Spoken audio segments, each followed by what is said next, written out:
One tip to help restore the earth is to think about the big picture. We are all connected.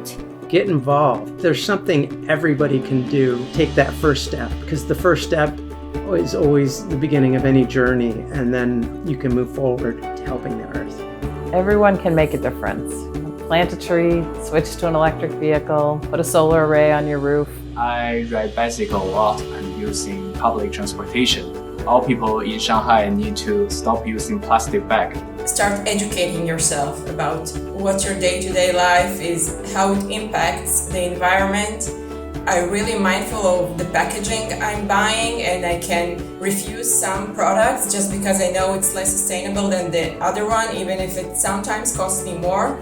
And it's a choice, it's an everyday choice. Start somewhere and you'll progress. Please turn off your electronic devices when not in use. By doing this, we can save energy, and it also can prevent global warming. If you think you're too small to make a difference, then you've never been trapped in a tent with a mosquito. The truth is, there are many ways that we can get involved, and particularly dual-purpose types of activities are fantastic, such as walking or riding to work. Not only do you reduce the carbon footprint, but you're also enhancing your own health when you do that. The 3 R's, reducing, reusing, recycling. Everybody's focused on recycling, but really focusing on reducing and reusing are key aspects that we can really be cognizant of in our everyday life. Please be the change that you'd like to see.